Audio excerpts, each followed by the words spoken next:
Fabiano é um companheiro da casa, toda segunda-feira faz um estudo pela internet, é alguém que temos um respeito profundo pelo trabalho que ele tem realizado e até mesmo pela colaboração que tem dado à Casa Espírita Fonte Esperança ao longo desses anos, mantendo junto conosco a revista O Espírito.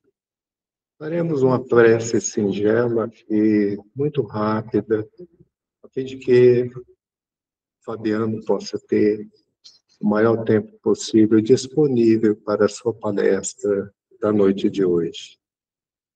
Amado Senhor, rogamos as tuas bênçãos especiais para as atividades da noite de hoje.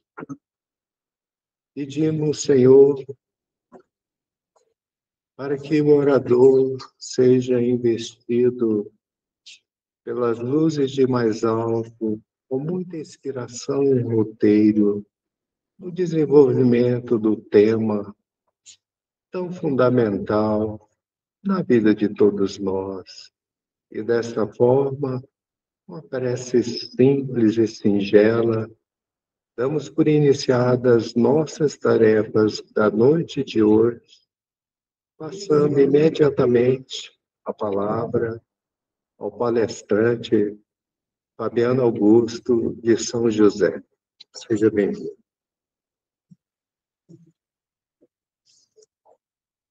Nosso boa noite carinhoso a todos. O Arnaldo falou do estudo, né, de segunda-feira. Eu acho que já tem até mais de uma década, né, esse estudo.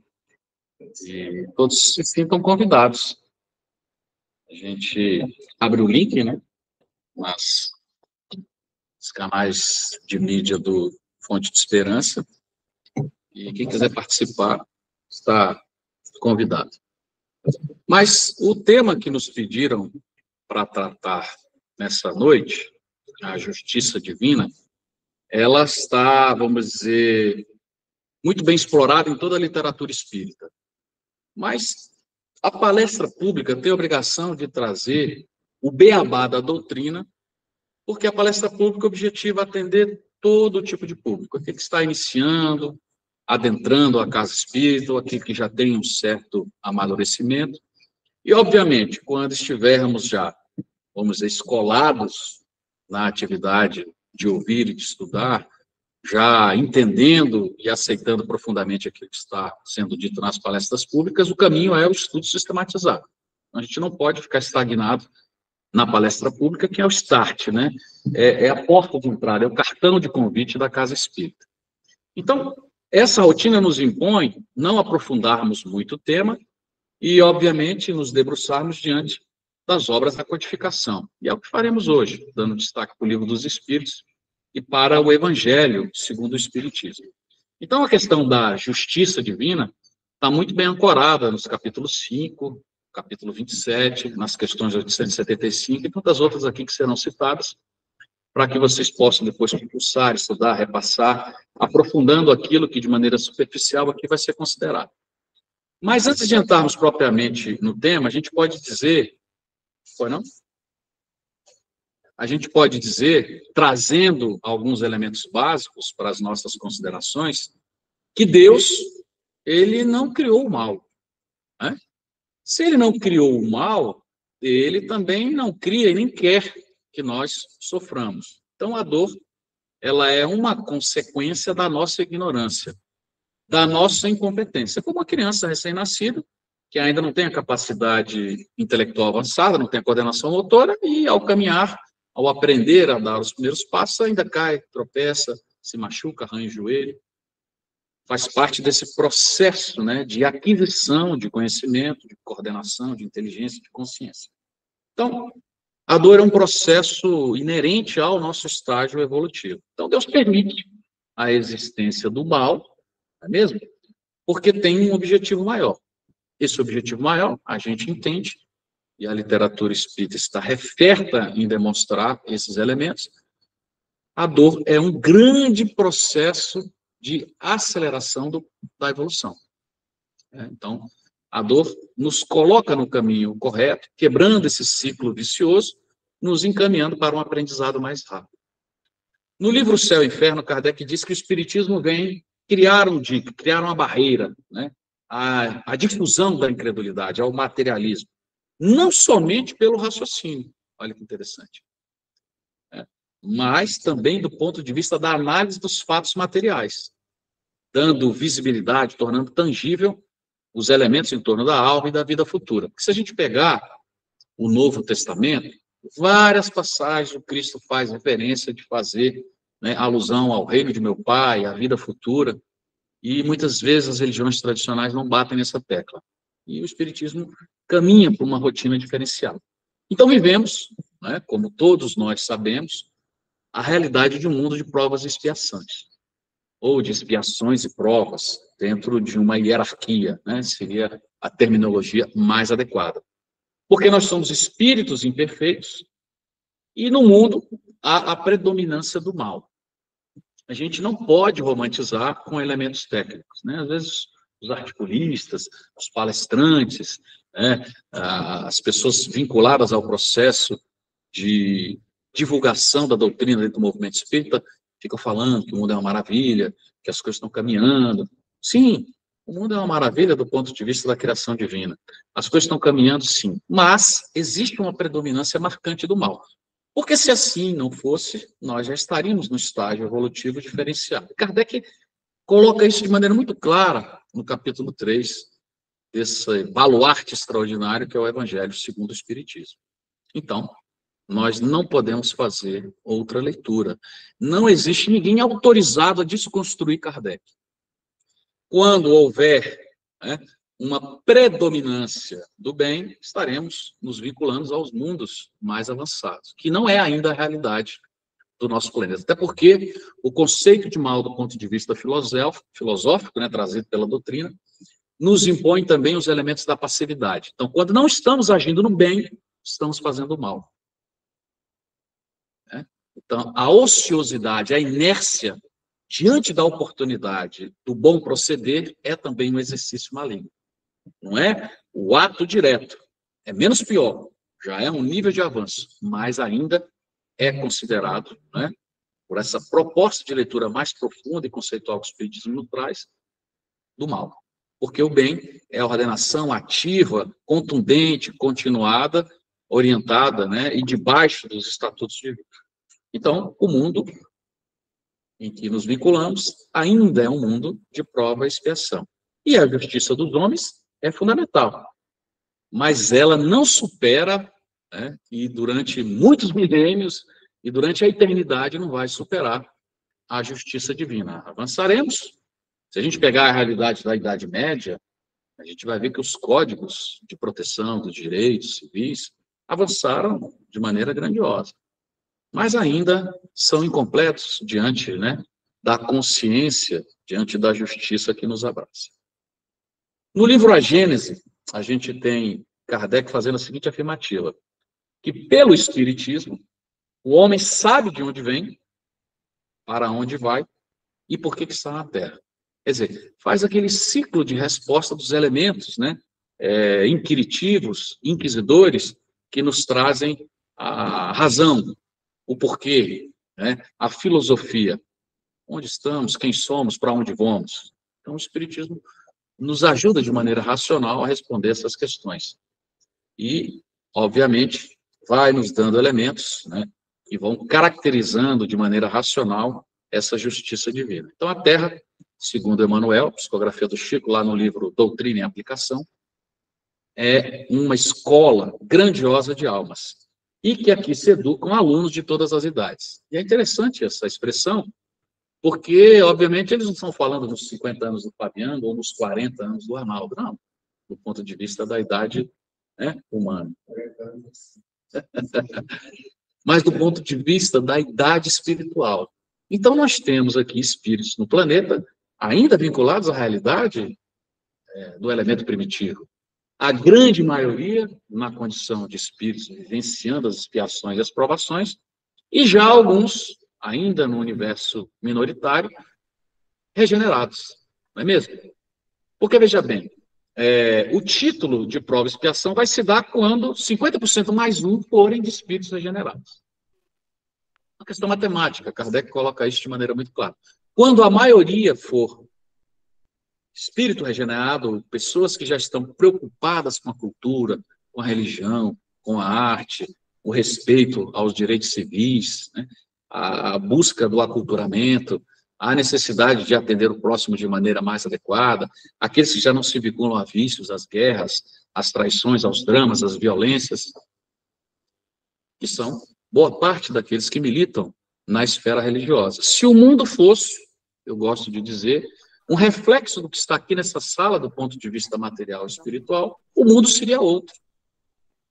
Porque, a não ser que haja algum déspota disfarçado, nós já somos pessoas preocupadas, né, com os elementos da sociedade civil, já somos incapazes de assaltar, de roubar, de estuprar, de consumir ou de vender drogas, de violentar, de enganar, de mentir de maneira assintosa. Então, se a sociedade fosse reflexo, né, de 2, 3 dezenas de pessoas que aqui estão, a sociedade seria muito melhor. Estaríamos vivendo quase um paraíso dentro das nossas capacidades de projeção futura. Então, não é muito difícil, mas nós temos um grande número de espíritos que ainda volitam em torno da sua egolatria. Por isso que somos caracterizados como mundo de prova e expiação. O mundo primitivo, né, o espírito primitivo, nós temos alguns, você pegar o silvícola, aqueles da África setentrional, espíritos ainda que não têm nenhuma noção de moralidade, de higiene, esses são espíritos que estão recém-encarnados no processo de vinculação à realidade nominal. Então, são espíritos de todas as idades, né, do ponto de vista da análise da idade espiritual, não da idade física.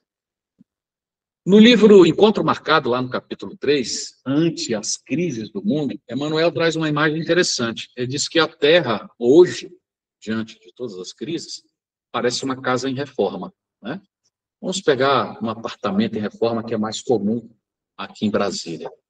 Imaginem um apartamento em reforma, alguns de vocês passaram por essa experiência ou casa, e você vivenciando a realidade dentro da reforma, ou seja, morando no ambiente que está sendo reformado. Poeira, sujeira, barulho, furadeira, cano vazando, roupa suja, dificuldades de locomoção, espaço, orçamento nunca bate, né? A questão da organização temporal também não se faz adequada. Vai gastar 2 meses para fazer a reforma, gasta 1 ano. Então, a gente sabe o drama que é vivenciar a realidade de morar numa casa ou num apartamento em reforma. E vivemos ali momentos muito chatos, né?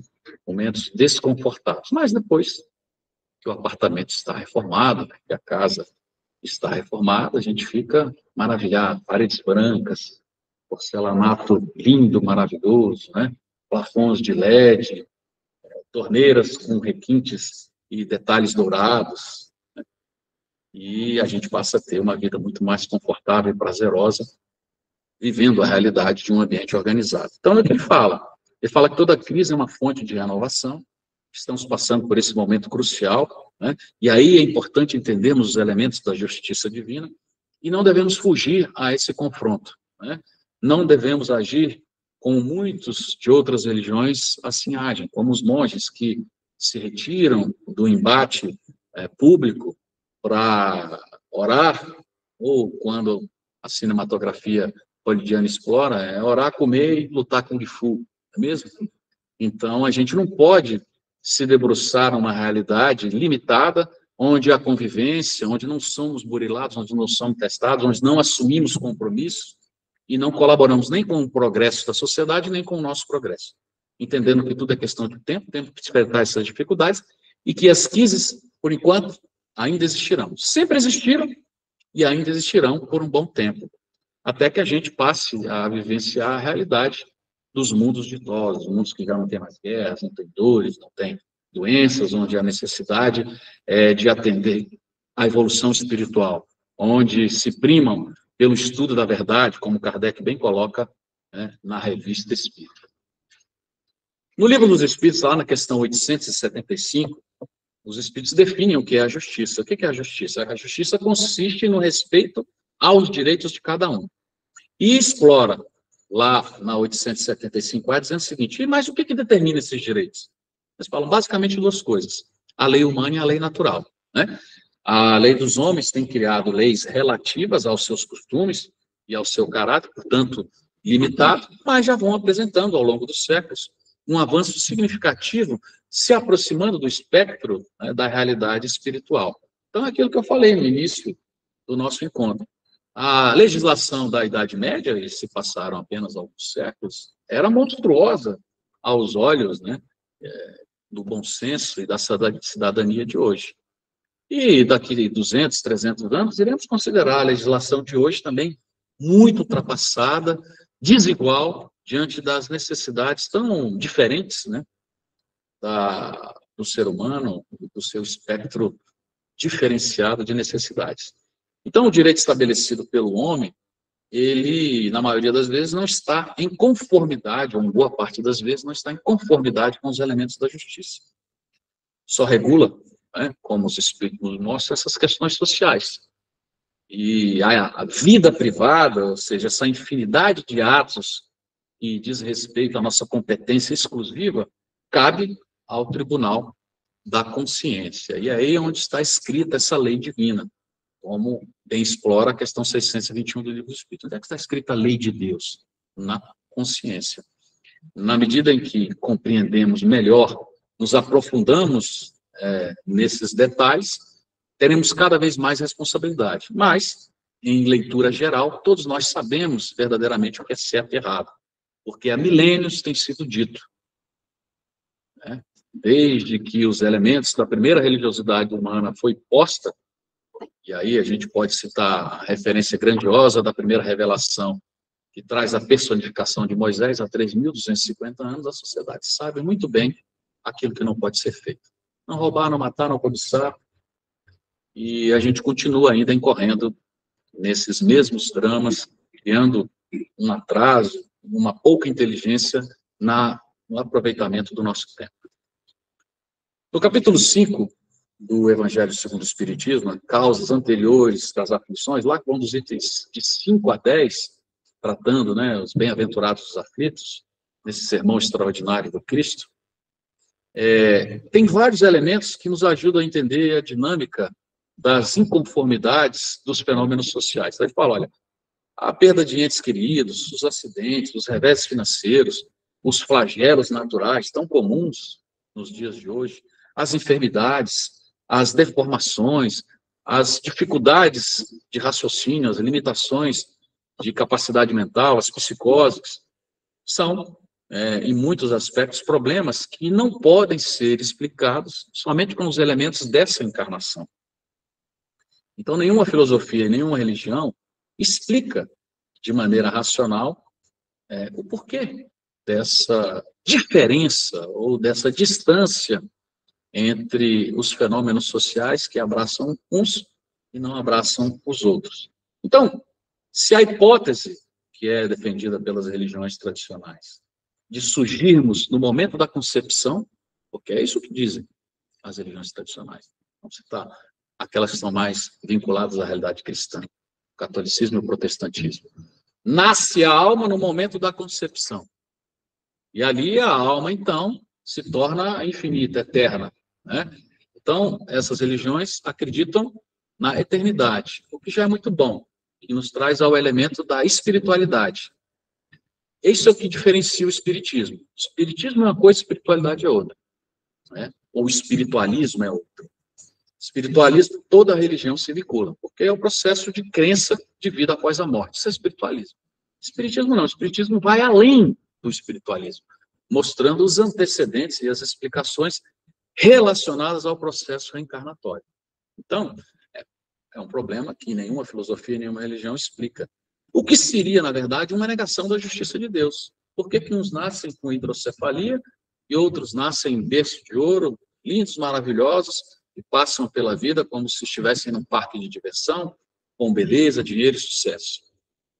E outros, né, vivendo a realidade dura das imposições mais injustas que uma sociedade desigual oferece. Por quê? Se nascem todas no mesmo instante, né? É uma negação dos elementos da justiça divina. E por isso é que nós estamos aqui.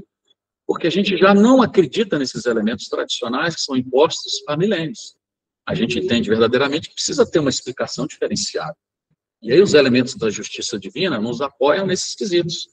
Então, esse axioma, né, em que todo efeito tem uma causa, ela, se admitirmos que Deus é justo, e se não admitirmos que Deus é justo, é melhor nem admitirmos a existência de Deus por uma questão absolutamente racional.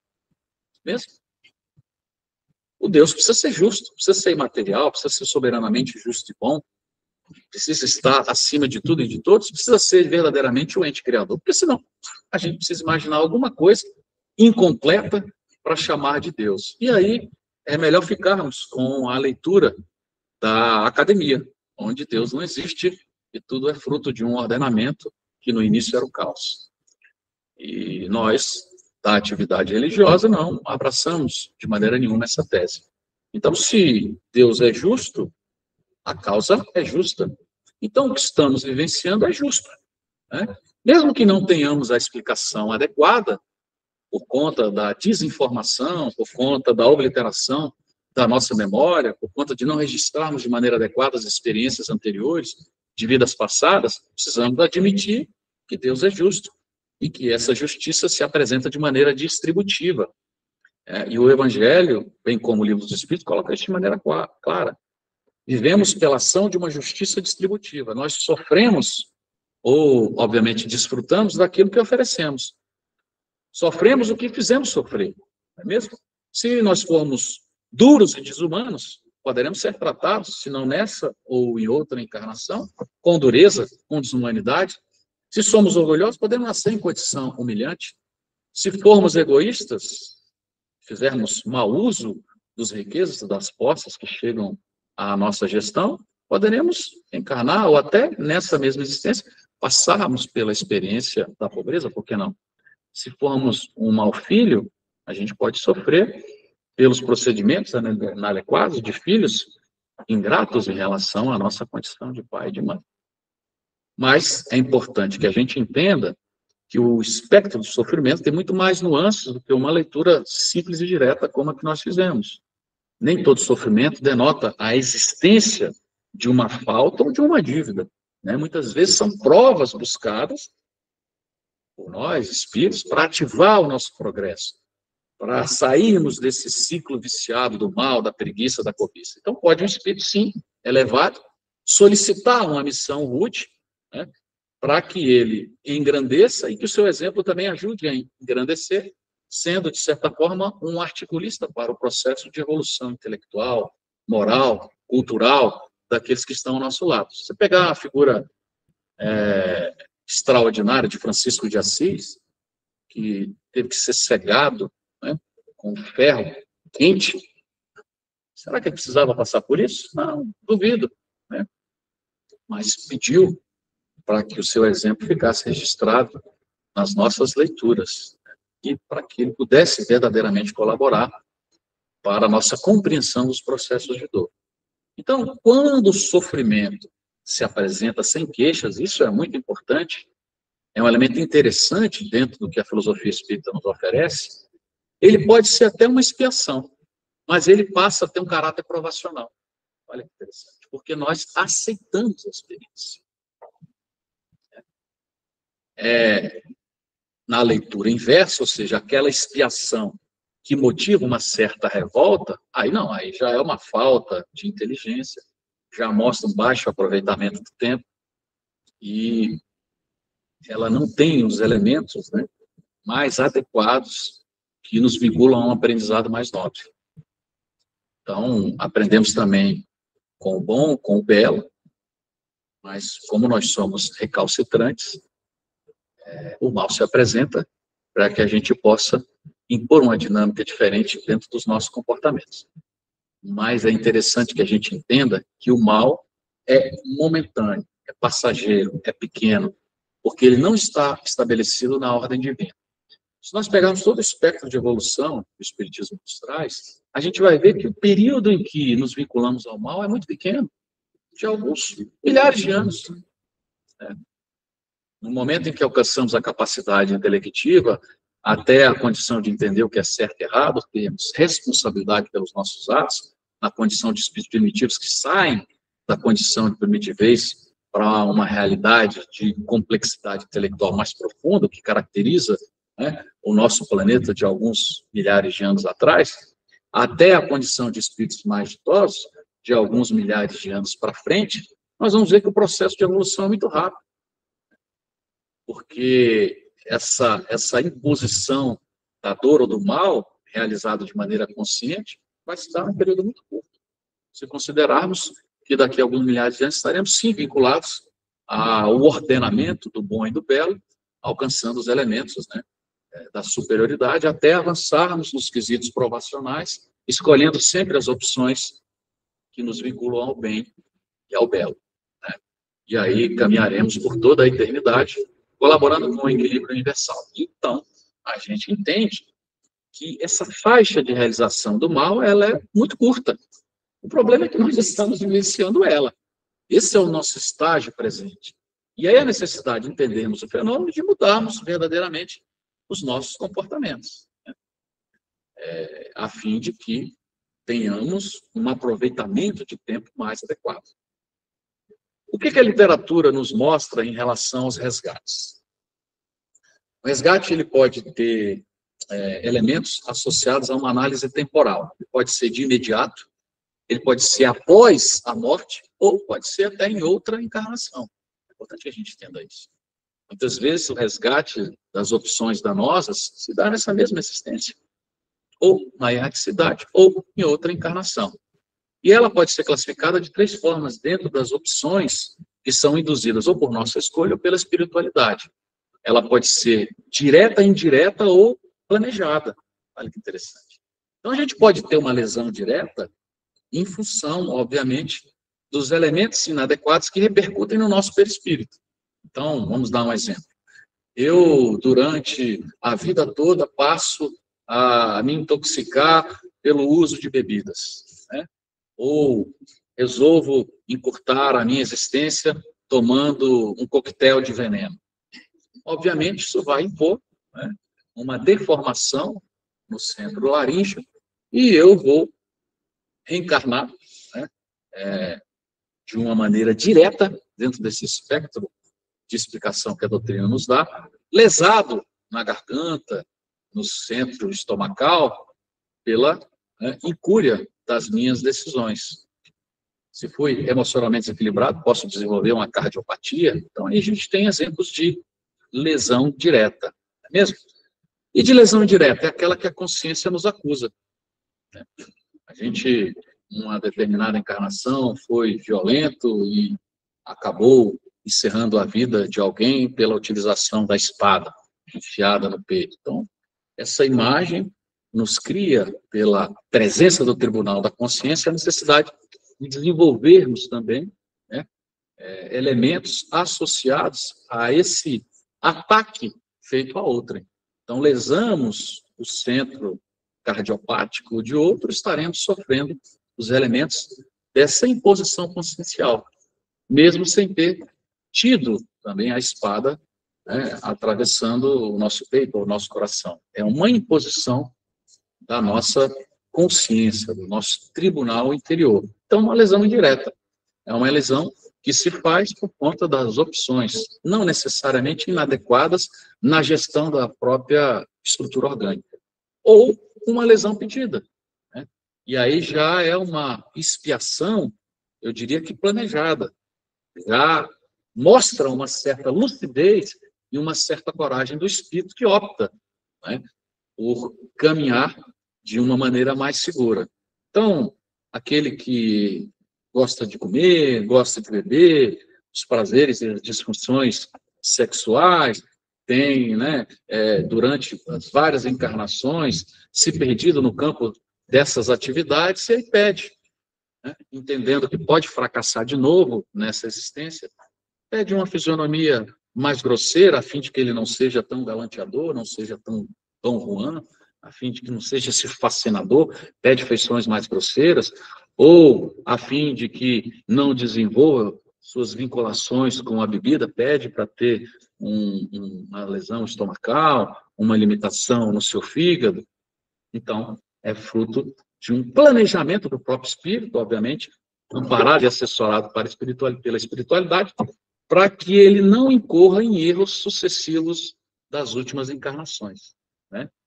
O maledicente pode pedir uma dificuldade de verbalização, até mesmo uma mudez, a fim de que não caia de novo na esparrela da maledicência.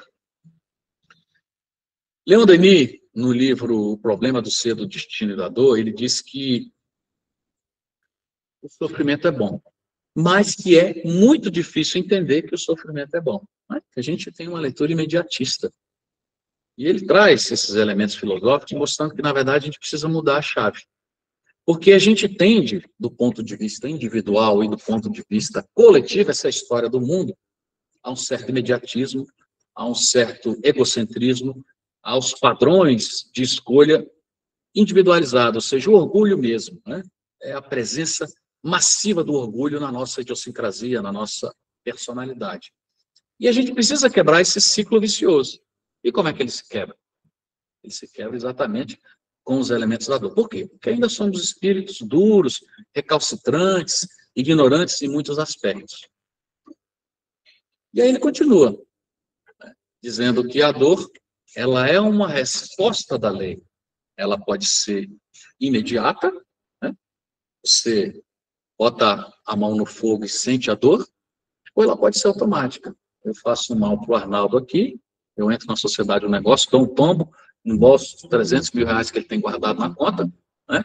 E na próxima, então, eu vou passar pela experiência também dos dissabores no campo, né, das traições financeiras. Então, ela foi automática, ela não foi imediata, mas o registro na lei ficou, e na minha consciência.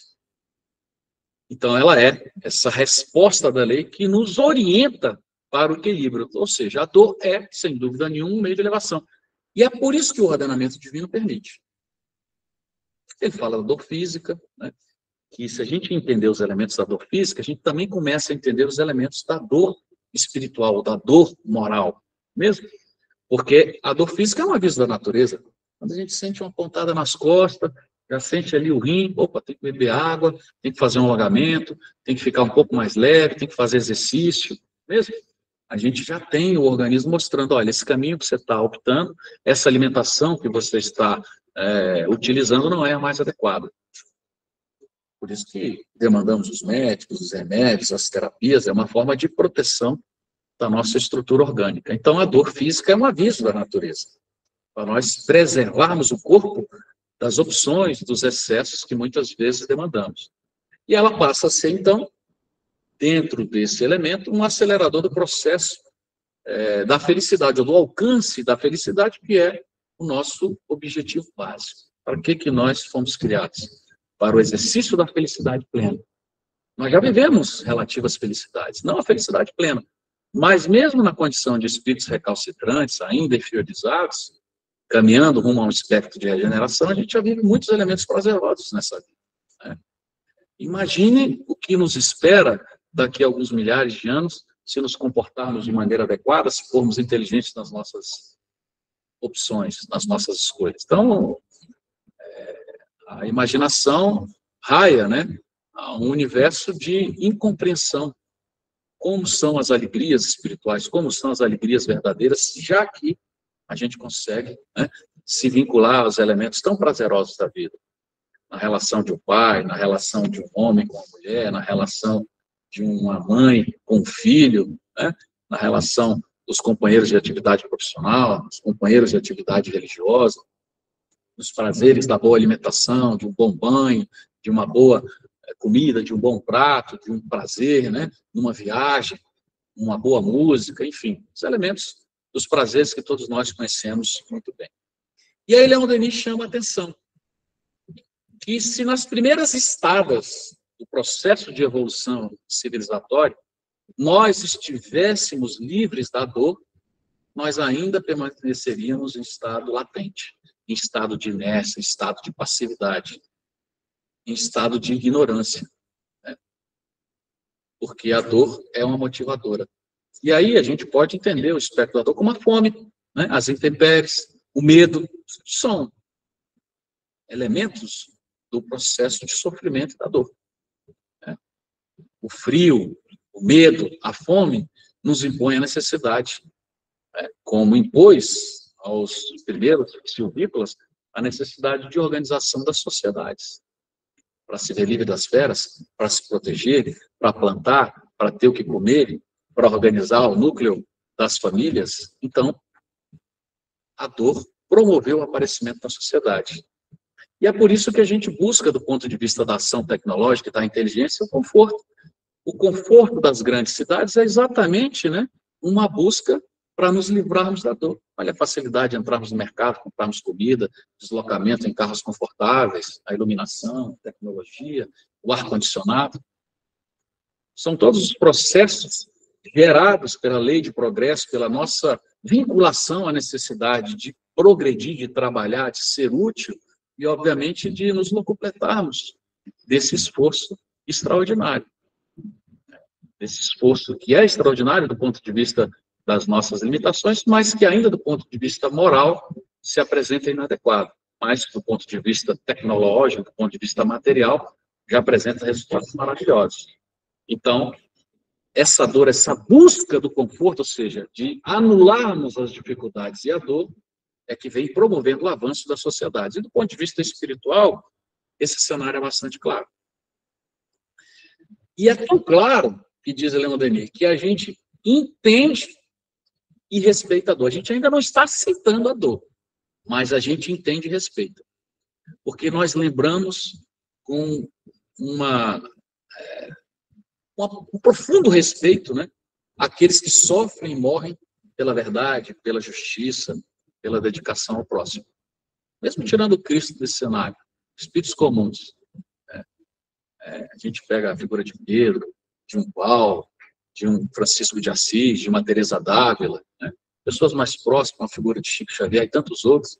A gente respeita a dor, o sofrimento dessas criaturas na tentativa, né, de defender, de criar um dique a esse processo de incredulidade, desenvolvimento das verdades espirituais, de mostrar verdadeiramente para nós, ainda espíritos recalcitrantes, qual é o caminho adequado, qual é a postura adequada diante de uma sociedade ainda que vive, né, a incúria e a deformidade das opções. A gente respeita, a gente lembra com carinho. Toda vez que lembramos dessas figuras, o processo de vinculação espiritual se dá, né? Ele diz que esses atos de sofrimento, de sacrifício, eles aumentam as radiações psíquicas que nós emitimos para esses espíritos. Então, há uma esteira luminosa que nos vincula a esses grandes espíritos, a esses grandes mártires, a essas grandes figuras. Porque lembramos com carinho e essa vinculação luminosa fica.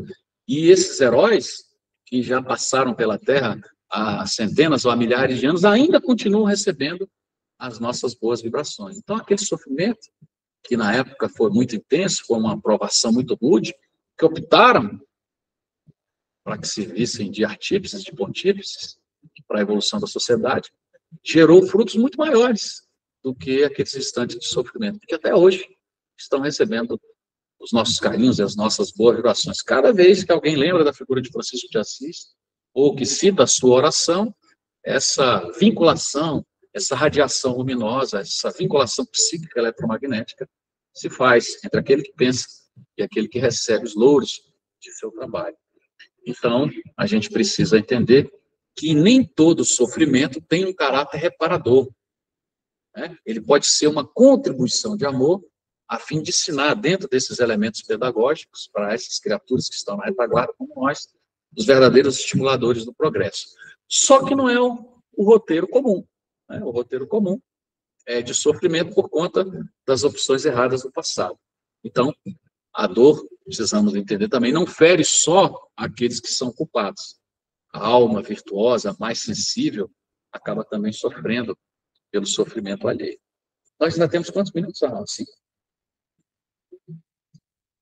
No capítulo 27 do Evangelho, a gente tem a afirmativa de Kardec dizendo que o homem sofre as consequências de suas faltas. E não há, em absoluto, nenhuma infração que fique impune a esse espectro de considerações. E não basta apenas o pesar, é necessário a reparação, diferente do que a teologia tradicional aponta. O culpado, ele fica submetido automaticamente a um processo de expiação e de provação, porque a reparação do mal é obrigatória, né?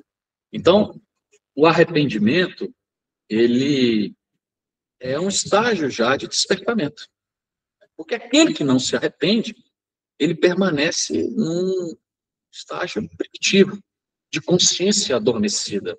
É aquele que sabe que é errado, mas nem quer pensar no assunto para não considerar que está errado.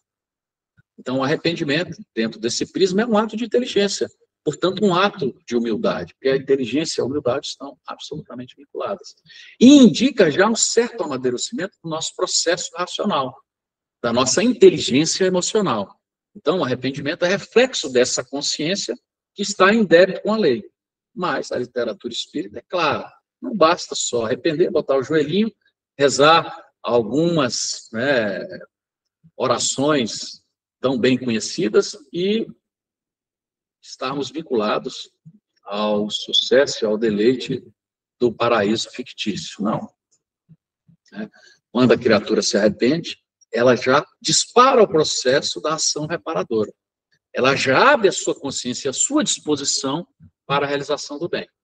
A gente pode pegar o exemplo de Pedro, que negou, e o texto bíblico nos mostra isso de maneira muito clara, o Mestre Jesus em 3 oportunidades, né, antes do amanhecer. E os Espíritos dizem que Pedro ficou tão profundamente decepcionado quando caiu a ficha, né, quando Jesus se debruçou diante do madeiro pela incúria humana, que ele passou 30 anos num processo de arrependimento. Quer dizer, aquelas 3 negações geraram 3 décadas de arrependimento, mas de profunda ação de divulgação das verdades cristãs. Né? Defendeu Cristo, morreu pelo Cristo, defendendo as verdades por 30 anos. Então, mostra a grandeza desse processo de arrependimento. Erramos, vamos ainda errar, importante entendermos que estamos errando, mas precisamos trocar essa chave, né, do autopieguismo para o auto-perdão e a boa relação com as próximas ações comportamentais. Porque o quadro da nossa sociedade é um quadro de infelicidade. Então, quando alguém fala, o mundo é maravilhoso, não é, gente. Não é.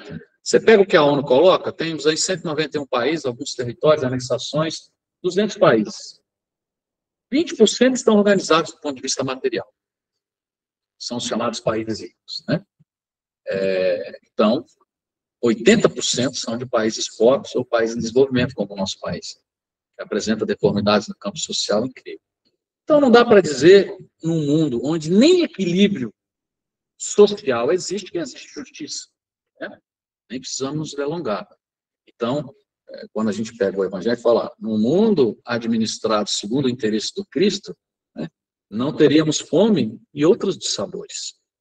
Então, percebe-se realmente que existe uma predominância do ponto de vista individual e do ponto de vista coletivo, que se espraia, obviamente, nas escolhas das nações, para o atendimento das nossas necessidades. É a egolatria, é o egoísmo, né?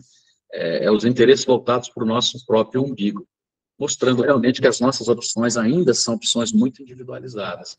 E ainda estaremos vivendo essa realidade até que a sociedade, né, entenda, pelo processo de expurgo, pelo processo de amadurecimento intelectual, emocional, que as opções coletivas e as opções de respeito, direito ao próximo, e aí é o que se vincula, né, à conceituação mais legítima que o Espiritismo dá a respeito de justiça divina, é o respeito ao direito alheio. Né?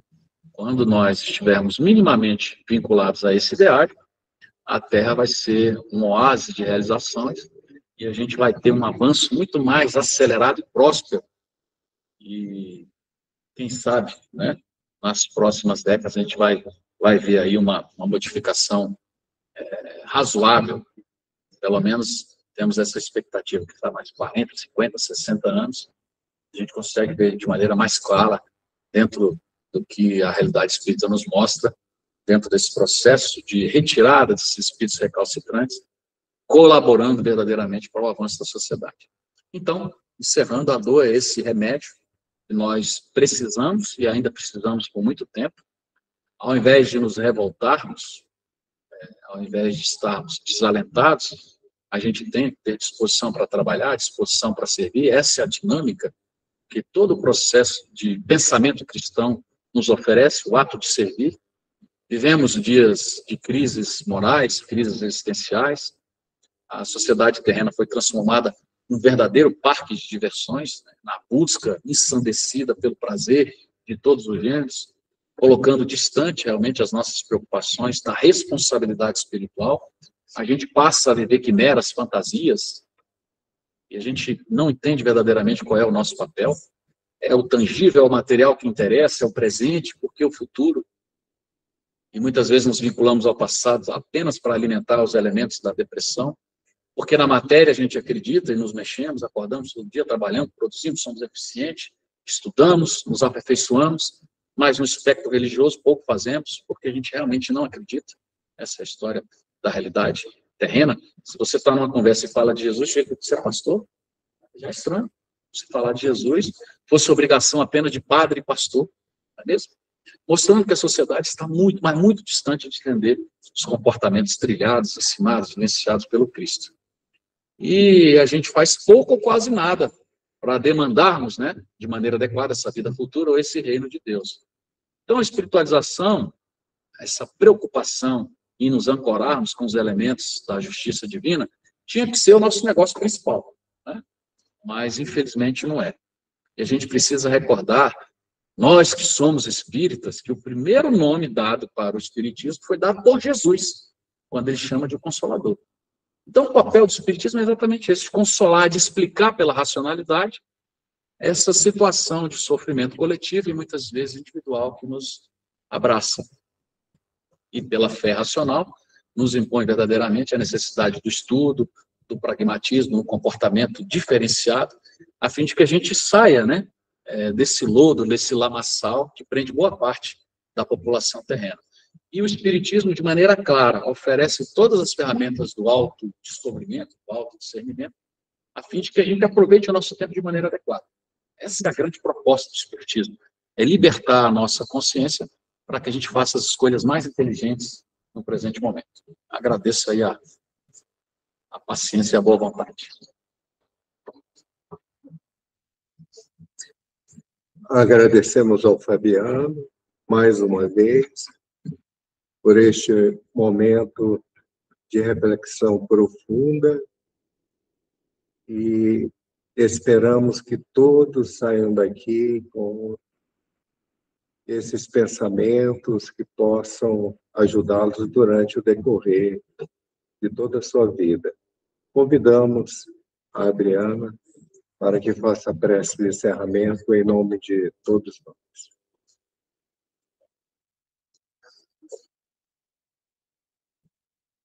Possamos fechar os nossos olhos em gratidão por esses ensinamentos da noite de hoje,